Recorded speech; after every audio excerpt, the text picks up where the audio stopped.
제가 살아본 주택은 이제 목조주택, 그리고 경량철골주택, 철근 콘크리트 주택 이렇게 세 가지로 나눠져 있는데, 철근 콘크리트의 가장 큰 장점은 내구성이 강하다. 대신에 목조주택에 비해서 약점은 단열. 솔직히 따뜻한 거는 목조가 좀 더 따뜻해요. 그래서 목조의 장점은 다시 말하면 좀 따뜻하다, 철근 콘크리트에 비해서. 단점은 내구성이 조금 약하다. 그리고 목조의 특성상 숨을 막 쉬기 때문에 뒤틀림이 생길 수 있는데, 제가 말한 지금의 뒤틀림은 하자는 아니다. 그런 식의 이제 변형이 생길 수 있는 게 목조주택. 그러니까 내구성이 좀 약한 게 약점. 요 두 가지의 장단점을 조금씩 보완해서 만들어진 게 스틸하우스. 근데 스틸하우스가 그러면 완전히 다 좋은 것만 갖췄냐? 그게 아니라 단점도 조금씩 갖고 있는 거고, 장점도 조금씩 갖고 있는 거, 이렇게 해서 그 사이에 있다라고 보시면 될 것 같아요. 경량철골은 단열도 조금 적당히 되고 내구성도 좀 적당히 좋은 그런 그렇죠. 느낌이에요. 그렇죠. 그런 느낌이지. 근데 가격은 좀 또 저렴하기도 하고. 그쵸. 철근 콘크리트보다. 예.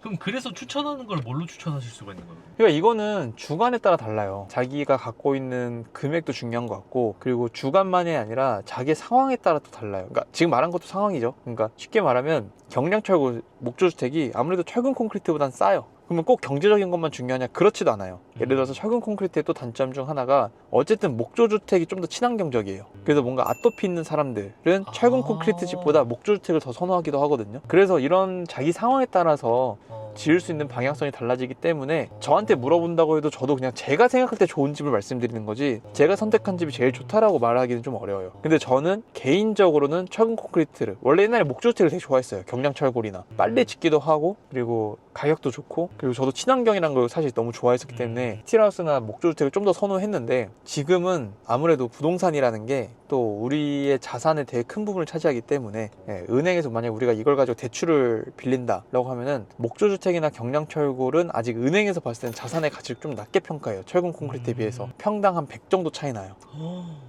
자산의 가치. 꽤 나죠. 그래서 철근 콘크리트가 평당 한 500 정도를 지어졌을 때 자산 가치로 잡는다라고 하면은, 목조주택을 한 400 정도로 잡습니다. 그래서 거기서 나올 수 있는 대출 금액도 다르고, 감가도 그렇게 볼 수 있기 때문에, 그래서 저는 철근 콘크리트를 지을 것 같다. 누군가한테 목조주택이 최고일 수도 있습니다. 잘 지어진 집과 잘 안 지어진 집에 기본적으로 나누는 거는 한 3가지 정도 보면 될 것 같아요. 단열, 그리고 방수. 세 번째는 조금 주관적일 수 있는데 구조. 이 3가지를 크게 보면 될 것 같아요. 근데 2가지는 필수 요건이고, 1가지는 내 스타일이 좀 들어갈 수 있다, 이건데, 일단 단열은 당연히 우리가 사는 데 있어서 따뜻하면은 집이 당연히 난방비도 아끼고, 그 열 보존을 되게 잘해야 되잖아요. 그렇죠. 하다못해 여름에 에어컨을 트더라도 단열이 잘 되면 열 보관을 잘 하거든요, 집 자체가. 그러면 전기세도 아낄 수가 있어요. 꼭 겨울만이 아니라. 그리고 방수. 이거는 당연히 너무 중요한 문제인데, 목조주택이라서 좀 더 그럴 확률이 높은지는 모르겠어요. 사실 철콘집에서도 제가 방수 때문에 좀 고생한 거를 많이 봤기 때문에, 잘 지어진 집을 말할 때는 이 방수가 처음에 잘 잡혀 있는 게 되게 중요하다라는 거. 너무 뻔한 말이에요. 사실 이걸 어떻게 표현해드려야 될지 모르겠을 정도로 뻔한 말인데, 우리가 거꾸로 그러면 그걸 어떻게 좀 커버할 수 있냐라고 추가 질문이 있다고 하면은, 저도 옛날에는 그 평지붕을 되게 좋아했거든요. 그 평지붕의 그 위에 옥상을 뭔가 내가 루프탑이나 뭔가 테라스처럼 쓰는 걸 되게 좋아했는데, 지금은 생각이 바뀌었어요. 아예 그냥 그 박공지붕이 나은 것 같아요. 그래서 자연스럽게 비가 내리면 흘러내리게끔, 물이 고여있지 않고. 평지붕을 하게 되면은 거기를 계속 방수 처리를 해줘야 되거든요. 그러니까 이게 막상 처음에 비가 딱 샜을 때 집을 짓고 나서 방수 처리만 잘해줘도 막아지는 경우가 되게 많아요. 되게 큰 문제인 줄 알았는데, 방수 처리를 좀 잘 못해놔가지고 그런 경우가 있고, 방수 코팅이라 그러죠. 그래서 그런 경우가 있고, 아니면 진짜 그냥 뭐 집이 빵꾸가 나가지고 물이 새는 경우가 있는데, 대체로 그렇게 빵꾸 나는 경우는 잘 없는 것 같고, 보통 이제 시공사랑 이 방수하는 사람이 외주를 불러서 하기 때문에 대충 해놓는 경우도 있어서, 그것만 잘 처리해줘도 되는데, 중요한 건 이걸 그러면 항상 해줘야 되냐, 이런 것도 사실 좀 스트레스 받을 수 있으니까, 그냥 내가 굳이 뷰를 너무 챙기면서 살고 싶지 않다, 뭐 테라스에 꼭 나가서 뷰를 챙긴다, 이런 게 아니면 저는 박공지붕으로 할 것 같습니다. 그리고 테라스를 뺄 때도 1층 집 위에다가 그 테라스 공간을 만드는 게 아니라, 그러니까 예를 들어서 1층 집이 이렇게 있으면 2층 방 공간을 이렇게 작게 하고 이 공간을 테라스로 만드는 경우가 종종 있는데, 활용하겠다고. 근데 그러면 여기 밑에가 이제 방수 처리를 안 해주고 계속 비를 새는 경우가 있으니, 저 같으면 만약에 일자 집이라고 치면은 차라리 테라스는 필로티에 놓고 뺄 것 같아요. 그럼 이 공간은 비가 새도 어차피 땅이니까. 저는 그렇게 할 것 같다라는 팁은 드릴 수 있습니다. 방수에 대해서. 방수 이슈가 있는지 없는지를 확인하려면 비 온 다음날 이렇게 확인하러 가보면 그렇죠. 될까요? 무조건 비가 많이 내린 다음날 가봐야 돼요.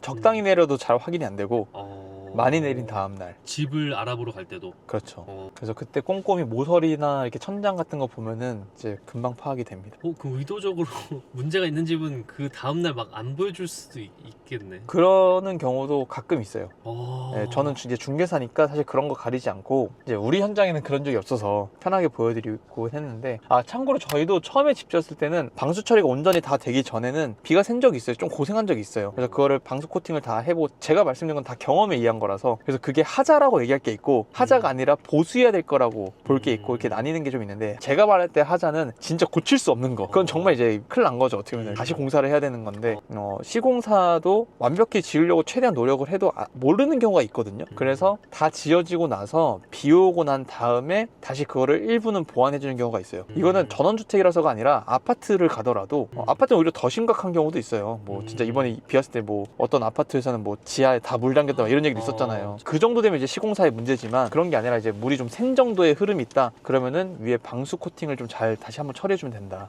관로에 의해서 막 고장났다 이러면 그건 이제 좀 큰 돈이 들어갈 수 있는데, 그건 시공사의 하자가 많은데 그냥 뭐 빗물이 좀 샌 정도, 이거는 이제 다시 시공사한테 요청해서 1년의 AS 기간이 있으니까 그때 맡겨서 하면 된다. 질문이 이게 아니었던 것 같고 제가 추가 팁을 자꾸 주고 있는 것 같은데, 아무튼 근데 그때 지었던 집이 아직도 그 잘 살고 계시다는 그 집인 거죠? 네, 너무 잘 살고 계시죠. 제가 직영공사로 처리해 본 건 총 3채가 있는데 3채 다 잘 살고. 네, 근데 그 중에는 짓고 나서 초반에는 빗물 자국이 좀 있던 게 있어서 저도 처음엔 그게 너무 큰 하자인 줄 알았어요. 그래서 솔직히 저도 막 직영공사긴 하지만 그 집을 지으신 소장님한테 막 이렇게 막 썽을 낼 뻔 했는데, 이건 썽내도 되는 게 아니라 잘 얘기해서 해결한 적이 있다. 사람들마다 기준이 명확하지 않아서 혹은 기준이 다 달라서인 경우가 좀 많은 것 같아요. 그러니까 예를 들어서 사람들이 이렇게 처음에 저렇게 집을 살려고 왔을 때 처음에 집을 전원주택에 살고 싶은 동기가 생기는 경우가 많이 있잖아요. 뭐 직장 스트레스가 있고, 내가 뭐 산 가는 걸 좋아해, 자연 보는 걸 좋아해, 갔더니 마음이 편해져. 그러다 또 우연히 뭐 나는 자연인다를 보든 구해줘홈즈를 보든 뭔가 전원주택을 딱 어느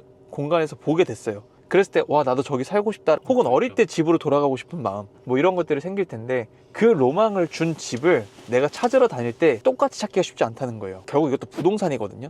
그럼 부동산으로서 근본적으로 내가 꼭 가져가야 되는 요소들이 뭔지를 생각해 봐야 될 거고, 또 내가 전원주택으로 찾는다면 땅으로 찾아서 내가 집을 직접 지으면 상관이 없겠지만, 내가 전원주택을 찾는다면 미래까지 생각했을 때 어떤 요소들은 꼭 있어줘야 되는지라는 기준들을 잡고 가면, 어떤 건 또 여기서 중요도에 따라서 병원 접근성은 너무 중요해, 얘는 무조건 있어야 돼, 없으면 안 돼. 그리고 계단은 없어야 돼, 나 나중에 무릎 아플 거니까 무조건 단층으로 몇 평 이상, 뭐 이렇게 막 여러 가지 요소 중에 내가 더 중요하게 생각하는 것들 하고, 그게 조금 부족해도 감내할 수 있는 것들을 나눠서 판단하면 비교적 꽤 합리적으로 내가 살다가 또 이렇게 합리적으로 만들어 놓잖아요. 그럼 다음 찾는 사람도 그 집을 좋게 볼 확률이 되게 높아요. 그래서 황금성도 좋을 확률이 높은데, 중요한 건 로망만 쫓아서 그냥 주간 그날의 기분에 따라 사는 경우가 꽤 많아요. 이게 금액이 크다 그래서 뭔가 사람들이 구매하기 전에 굉장히 합리적으로 생각할 것 같지만 아니에요. 오히려 더 충동적인 경우가 많더라고요. 어떤 경우가 하나 있었냐면, 제가 하나의 사례로 우리 피노밸리 바로 맞은편 마을인데 되게 고급 부촌처럼 만들어진 마을이 있어요. 제가 되게 좋아하는 마을이기도 해요. LF 빌리지라고 진짜 잘 만들어졌어요. 되게 들어가면 평창동 같고. 근데 그 동네를 가보면 들어가는 길이 그냥 농로예요. 거의 농로를 너무 길게 따라가. 지금 한 10몇 년 된 마을이거든요, 거기가. 그러다 보니까 추가로 도로가 너무 좁다 보니까 추가로 좀 넓힌 부분이 있어서 조금 나아진 건데, 그럼에도 불구하고 농로가 거긴 너무 심하거든요. 근데 저도 처음에 물건을 그거를 이제 중개사로서 받은 거야, 팔아달라고. 그래서 갔죠. 근데 농로를 따라가다가 와, 이건 농로가 너무 심하다. 전원주택들이 좀 골짜기로 들어가는 편이 있는데도 불구하고 그래도 너무 심하다. 그래서 이건 팔기 어렵다라는 생각을 했었는데, 들어가고 나서 딱 그 집을 봤더니 조망이 너무 좋아요. 일단 들어갔을 때 딱 그 어떤 코너를 꺾는 순간 그 보여지는 그 분위기가 있거든요. 고급스러운 분위기가. 거기서부터 좋아. 그래서 들어가서 그 집을 봐서 보고 풍경을 되게 너무 좋은 거예요. 그래서 저도 반해서 그래도 이 집은 한 번쯤 브리핑 할 만하다 싶어서, 어떤 손님이 가격대를 얘기했는데 마침 그 집이 비슷하길래 가보자 이렇게 해서 갔죠. 농로 따라가는데 그 사모님도 도저히 안 된다. 내가 이제 운전하다가 술 먹고 운전하다가 떨어질 것 같은데, 술 먹고 운전하면 안 되는데 술 먹고 운전하다가 이거 떨어질 것 같아. 그래서 이거는 아니다, 이거 돌아가자 이렇게 했는데, 제가 설득을 나름대로 조금 했죠. 조금만 가보자, 어차피 여기까지 왔는데. 들어갔어요. 그 집을 딱 보여줬어. 근데 저는 솔직히 속으로는 진짜 여기까지 왔는데 결국 망했다, 진짜 마음에 안 드나 보다 이렇게 생각을 했는데, 그 집을 딱 보고 풍경을 보자마자, 저랑 똑같이 보자마자 내가 찾던 집이 바로 이거다 이렇게 팍 바꿔버리는 거예요. 그래서 저야 뭐 두 가지 감정이 다 들었는데, 그래도 내 생각이 맞았구나라는 생각도 참 감사했지만, 사람이 이 부동산을 구매할 때 결국 되게 감정적인 걸 따라가는구나 라는 걸 되게 많이 깨달은 경우거든요. 그러니까 여러분 집 사실 때 되게 이 기준을 잘 잡아놔야 돼요. 영업사원이 아무리 이렇게 막 해도 내 기준에 맞춰서 사야지, 영업사원이 막 혹해가지고 그날 기분이 컨디션이 좋아가지고 사버리면 후회할 수도 있어요, 살면서. 그래서 내 기준을 잘 잡아야 되고 그 기준에 맞춰서 뭐 집을 짓든 그 기준에 맞는 집을 찾든 해야 후회 없는 집을 산다. 그러면 망할 확률 진짜 많이 낮습니다. 실제로 양평에 잘 살다가 좋은 가격에 팔고 나가신 분들도 진짜 많아요. 그런 분들이 얘기를 안 할 뿐인 거지. 근데 대다수가 이제 막 급매, 뭐 망했다 이런 거에 자극적이어서 그런 컨텐츠만 보다 보니까 그런 거지, 이 대다수에 봤을 때는 보통인 분들이 가장 많고요. 사실 망하신 분들도 꽤 있고, 그리고 진짜 잘 살다가 잘 팔고 나가신 분도 많아요. 최근에 피노밸리 보러 오신 분도 그 양평읍에 사셨다가 5억 5천에 팔고 서울에 다시 살다가 다시 찾으러 오셨어요. 그분이 왜 찾으러 오셨겠어요? 잘 팔았고 또 다시 살고 싶은 마음이 왔으니까 다시 오시는 거겠죠. 안 좋은 기억이 있었으면 안 왔을 텐데 다시. 절대 안 오죠. 네, 솔직히 댓글 보면 그런 댓글이 더 많아요. 제가 봐도. 아, 양평에서 사면 안 된다. 네, 절대 안 돌아간다. 후회만 한다. 우리도 이 말 하면 아마 이 말에 또 반박할 분도 계실 것 같은데, 제가 뭐 어떤 분의 말들을 반박하는 게 아니라 이런 분도 있고 저런 분도 있다라는 정도 말씀드립니다. 그럼 우리는 어쨌든 지금 우리 컨텐츠를 보는 분들은 좋은 집을 찾고 좋은 땅을 찾고 싶은 분들이 많을 테니까 그런 분들한테 조금 팁을 드리고자 하는 말입니다. 항상 꾸준하게 유튜브 채널에서도 그렇고 다른 많은 분들한테도 기준을 항상 잡아야 된다라는 말씀을 많이 하시잖아요. 네. 그럼 이제 여기 이 타이밍에서 어떤 기준을 잡으면 좋을지 좀 간단하게만 조금 설명해 주시면 좋을 것 같습니다. 그게 어떻게 보면 오늘 컨텐츠를 틀게 된 그 최근에 쓴 블로그 내용일 수도 있을 것 같은데, 일단 그 첫 번째가 이제 입지로 시작해서 입지로 끝난다라고 봐도 저는 무방하다고 보긴 하는데, 일단 제일 중요한 게 입지. 근데 그거만큼이나 중요한 게 저는 사람. 그리고 세 번째가 솔직히 뭐 내 주관이 너무 다 만족스러우면 이거를 배제할 수도 있겠지만, 근데 저는 그럼에도 불구하고 배제하면 안 된다고 생각하는 기준이 미래 가치입니다. 그냥 간단하게 이유를 얘기하자면, 입지야 뭐 다들 공감할 거라고 생각을 해요. 궁금하시면 블로그를 한 번 더 꼼꼼하게 읽어보셔도 좋고, 입지라는 게 결국에는 접근성이라는 게 두 가지로 나뉠 것 같아요. 그냥 단순히 내 땅에, 내 전원주택에 접근하는 대로변에서 얼마만큼 들어오냐, 얼마나 빠르게 접근할 수 있냐, 뭐 역은 얼마만큼 가깝냐, 이런 것도 있겠지만 저는 이렇게도 생각을 해요. 환경적인 접근성이라는 것도 보거든요. 이 주변으로 뭐가 가깝게 많은 여러 시설들이, 이제 편의시설이라던가 병원이라던가 뭐 놀거리라던가 이런 게 이제 환경적 입지라고 한다면, 저는 입지라고 생각할 때는 그 땅 자체의 내재적 입지도 중요하다고 생각을 합니다. 예를 들어서 피노밸리를 좀 말씀을 드릴게요. 피노밸리는 전체가 다 정남향이에요. 그리고 일조량이 풍부하거든요. 이런 것도 입지 중 하나죠. 그 땅이 얼마나 양지 바른 곳에 땅이 위치해 있냐, 이런 거니까. 그리고 땅을 볼 때 저는 그냥 단순히 일조량만 많으면, 그 단순히 정남향인 것만 보진 않아요. 정남향이어도 앞에 건물이 있거나 산이 바로 앞에 막아버리면, 그늘이, 그러니까 쉽게 말하면 그늘이 져버리면 정남향에도 의미가 없는 거고, 또 정남향인데 열을 너무 가둬버려요. 그럼 일조량 풍부한 게 오히려 단점일 수도 있어요. 너무 더워가지고. 그러면 그 땅을 보면은 바람길이 좀 형성되어 있는 계곡 같은 느낌을 주는 게 되게 중요해요. 집을 지었을 때도 집이 통풍이 돼야 되거든요. 옷도 마찬가지잖아요. 그런 것처럼 이 땅이 가진 특징 자체가, 집안도 튼튼하냐, 이런 것들 다, 이런 게 저는 또 이제 그 환경 자체를 제외한 이 땅이 가지고 있는 내재적 입지도 판단해봐야 된다고 생각을 하고요. 두 번째 말씀드린 게 이제 사람 얘기했잖아요. 사람 이제 많이 유튜브에서도 많이 얘기 나오는 건데, 텃세 심하다 뭐 이런 얘기도 해요. 근데 뭐 솔직히 말해서 우리가 다 사람 사는 사회인데, 그 지역이라고 해가지고 나쁠 거고, 뭐 도시에서 와가지고 착할 거고 이런 건 아니잖아요. 솔직히 도시에서 사람 때문에 고생해서 오는 경우도 많으니까. 그러면 제가 볼 때는 비슷한 사람끼리 뭉치는 게 가장 맞는 말이라고 생각하거든요. 뭐 어떤 사람을 배제한다 이런 거보다 비슷한 사람끼리 모여야 되는데, 그러다 보니까 외지인들끼리 온 게 좀 좋다고 생각을 하는 경우도 있는 것 같고, 그래서 그 마을을 형성하고 있는 사람들이 어떤 사람들이 있냐라는 걸 좀 살펴보는 게 중요한 것 같아요. 그리고 사실 중개사분들한테